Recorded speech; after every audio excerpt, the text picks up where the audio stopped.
அனைவருக்கும் வணக்கம். விஷால் அவர்கள் நடித்து இயக்கி வெளிவந்திருக்கிற மகுடம் படம் எப்படி இருக்குது அப்படின்றத பார்த்துருவோம். இப்போ பார்த்தீங்கன்னா மகுடம் படத்தில் 2 கேரக்டரில் விஷால் அவர்கள் நடிச்சிருக்கிறாரு. ஒரு கேரக்டர் தாதாவும், இன்னொரு கேரக்டரில் பார்த்தீங்கன்னா மெடிக்கல் ரெப்பாகவும் நடிச்சிருக்காப்புல. இதில் பார்த்தீங்கன்னா மெடிக்கல் ரெப்பாக இருக்கக்கூடிய விஷால் துஷ்ரா விஜயன் அவர்களை மேரேஜ் பண்ணிட்டுருக்காரு. 2 குழந்தைகள் இருக்குது. இந்த 2 குழந்தைகளோட மிடில் கிளாஸ் ஃபேமிலி. அவர் பார்த்தீங்கன்னா எப்படியா ஒரு காராவது வாங்க நினைக்கிறாரு. புது கார் வாங்க முடியல. பார்த்தீங்கன்னா ஒரு செகண்ட் ஹேண்ட் கார் வாங்குறாரு. வாங்கிட்டு ஃபேமிலியோட ட்ரிப்பு போகிறாருங்க. அப்போ ஒரு கோஷ்டி துரத்தும் போது பார்த்தீங்கன்னா அங்கே ஒரு ஆக்சிடென்ட் நடக்குது. அங்கே ஒரு இன்சிடென்ட் நடந்ததுக்கப்புறம் யார் துரத்துனா, என்ன நடந்துச்சு, ஏன் துரத்துறாங்க அப்படின்றதான் ஒட்டு மொத்த கதையே. தாதாவா நடிச்சிருக்கிற விஷாலுக்கு அஞ்சலி பேரா நடிச்சிருக்காங்க. அவங்க நடிப்பு ரொம்ப சூப்பர்பாவே இருக்குன்னு வச்சுங்களேன். இதில் இவங்க 2 பேரும் பண்ற ரொமான்ஸ் விஷயங்கள் இதெல்லாம் நமக்கு பார்க்கறதுக்கே சகில ஒரு பக்கம். இந்த பக்கம் விஷால் அவர்கள் பார்த்தீங்கன்னா ஏன் துரத்துறாரு, என்ன நடந்துச்சு அப்படின்ற ஒரு விஷயங்களை ஒரு சின்ன விஷயங்களை வச்சு பார்த்தீங்கன்னா நகர்த்திருக்காங்க ஸ்க்ரீன் பிளேல. இதில் ஒரு ஃப்ளாஷ்பேக் போர்ஷன் வருதுங்க. அதுலேயும் விஷால் பார்த்தீங்கன்னா ஒரு இன்னொரு கெட்டப்பில் வராரு. பார்த்தீங்கன்னா மொத்தம் 3 கெட்டப்பில் வராரு. ஆனால் 2 கேரக்டர் நடிச்சிருக்காங்க. இதில் ஃப்ளாஷ்பேக் வர கேரக்டரும் பார்த்தீங்கன்னா ஆக்ஷன் சீக்வன்ஸ் தான் ஆரம்பிக்குதுன்னு வச்சுங்களேன். ஒட்டு மொத்தமாக படத்தை பார்க்கும்பொழுது பார்த்தீங்கன்னா ஒரு 1/2 அன் ஹவருக்கு அப்புறமே வெட்டு குத்து ரத்தம் சதைமாக தான் படம் போயிட்டே இருந்துச்சுங்களேன். இந்த பக்கம் பார்த்தீங்கன்னா சீனா உதிரி பாகங்கள்லாம் இந்தியாவில் இறங்கி டூப்ளிகேட்டான உதிரி பாகங்கள்லாம் கொண்டு வராங்க அப்படின்னு சொல்லி இந்த பக்கம் ஒரு கதை போயிட்டு இருக்கு. இந்த பக்கம் பார்த்தீங்கன்னா தாதாவாக இருக்கக்கூடிய விஷால் சில இடங்களில் ஸ்கோர் பண்ணியிருக்காப்புல. இங்கே மீனவ குடும்பத்தை சேர்ந்த பொண்ணு அஞ்சலி நடிச்சிருக்காங்க. அங்கே ஒரு சீக்வன்ஸ் போயிட்டு இருக்கு. இப்படி பார்த்தீங்கன்னா 4 பக்கம் 4 சீக்வன்ஸ் போயிட்டு இருக்கும் பொழுது திரைக்கதை அமைச்சிருந்தாருன்னா படம் வேறு லெவலில் வந்துருக்கும். ஆனால் பார்த்தீங்கன்னா கொத்து பரோட்டா போட்டு வச்சிருக்காப்புல. ஏன்னா சீனாவிலேருந்து இறக்குற பொருள் டூப்ளிகேட் அப்படின்ற விஷயங்களை ஆழமாக பதிவு பண்ணி அதோட ட்ராவல் பண்ணி போயிருக்கணும். இந்த பக்கம் பார்த்தீங்கன்னா விஷாலுக்கும் அதாவது மௌனுக்கும் அப்பாவுக்கும் உள்ள பிரச்சனை பார்த்தீங்கன்னா அஞ்சலி கேரக்டர் ஒரு பிரச்சனையாக இருக்குது. இந்த கேரக்டரையும் ஒன்றும் ஆழமாக பதிவு பண்ணி அதில் ஏதாவது அப்பா பையனுக்குள்ள ரிலேஷன்ஷிப்பை ஸ்ட்ராங் பண்ணிடணும். அதையும் பண்ணல. ஃப்ளாஷ்பேக் போர்ஷனு பார்த்தீங்கன்னா அதில் அப்பா பையன் ஏன் பிரிஞ்சாங்கன்ற சொல்ல வராங்க. அதாவது தெளிவாக பண்ணியிருக்கணும். அதுவும் பண்ணல. என்னதான் ஏன் பண்ணி வச்சிருக்கீங்க? நம்ம சொன்ன மாதிரி பார்த்தீங்கன்னா திரைக்கதையில் பார்த்தீங்கன்னா கொத்து பரோட்டா போட்டு வச்சிருக்கிறார்கள். ஏன்னா ஒரு கதை ஒரு நாட்டு எடுத்துட்டோம்னு வச்சுங்களேன், அதில் இருந்து ட்ராவல் பண்ணும்போது ஸ்க்ரீன் பிளே டோட்டலாக வேறு.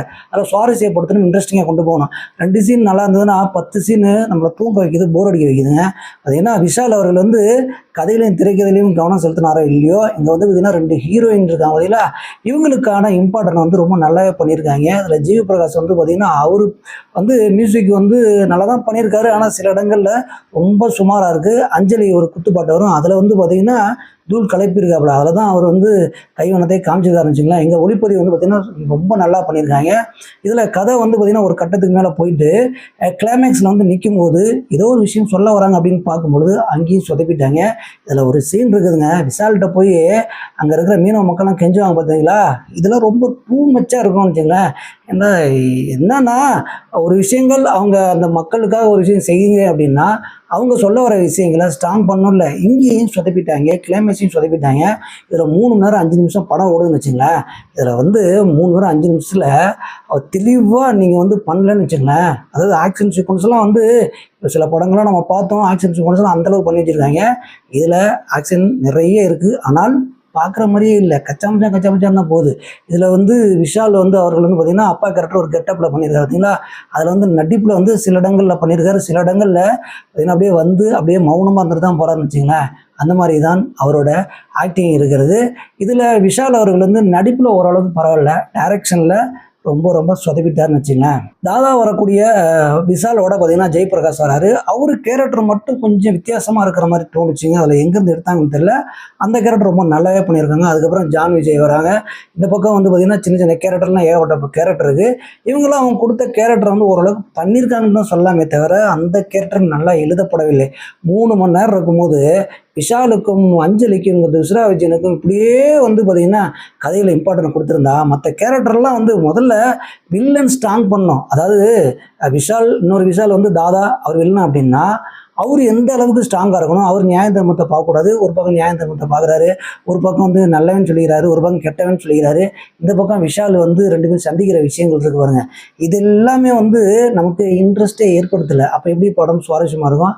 ஒரு வில்லனை நீங்கள் ஸ்ட்ராங் பண்ணால் மட்டுமே இங்கே அப்பா பையனாக இருந்தாலுமே நமக்கு வந்து விறுவிறுன்னு இருக்கும், என்னடா நடக்க போகுது அப்படின்ற ஒரு டெம்டேஷனை ஏற்றுவோம். ஆனால் 2 பேருக்கும் உள்ள ரிலேஷன்ஷிப்பும் வந்து சொதப்பி வச்சுருக்காங்க. ஆக்டிங்லேயும் வந்து பார்த்திங்கன்னா ரொம்ப மந்தமாக இருக்குது. இந்த மாதிரி பார்த்திங்கன்னா திரைக்கதையிலும் கதையிலும் இம்பார்ட்டன்ட் இல்லாதனால படத்தை முழுவதுமாக உட்காந்து 3 நேரம் நம்மளால் பார்க்க முடியல. ஆனால் ஒரே ஒரு விஷயத்தை மட்டும் விஷால் ஸ்ட்ராங்காக எடுத்து பண்ணியிருக்காரு. நம்ம எப்படியாவது வித்தியாசமாக நடிக்கணும்னு ஆரம்பத்துலேருந்து இறுதி வரைக்கும் ட்ரை பண்ணது மட்டும் நல்லாவே தெரியுது. அப்போ ஒட்டுமொத்த படம் எப்படி இருக்குது அப்படின்னு கேட்டிங்கன்னா, ஆரம்பத்திலிருந்து இறுதி வரையுமே நம்ம சொன்ன மாதிரி திரைக்கதையில் கோட்டை விட்டு விட்டார்கள். இன்ட்ரோல் பிளாக்கு ஏதோ ஒரு முக்கியமான இடத்துல நிப்பாட்டுவாங்க பார்த்தா அது வந்து ஓப்பன் பண்ணி விட்டாங்க. செகண்ட் ஹாஃப் பார்த்தீங்கன்னா ரொம்ப வித்தியாசமாக இருக்கும்னு நம்ம நினச்சோம். ஏன்னா தாதா உள்ளே வந்ததுக்கப்புறம் வித்தியாசம் நினச்சோம்.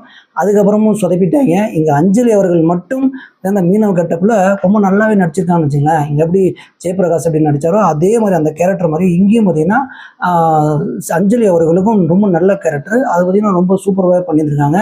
ஆனால் கிளைமேக்ஸு ஒட்டவே இல்லை. அந்தளவு தான் இருக்கிறது மகுடம். சத்யராஜ் படத்தோட மகுடம் டைட்டில் வச்சுருக்காங்க. அதில் கலக்கி எடுத்துருப்பார் சத்யராஜ்.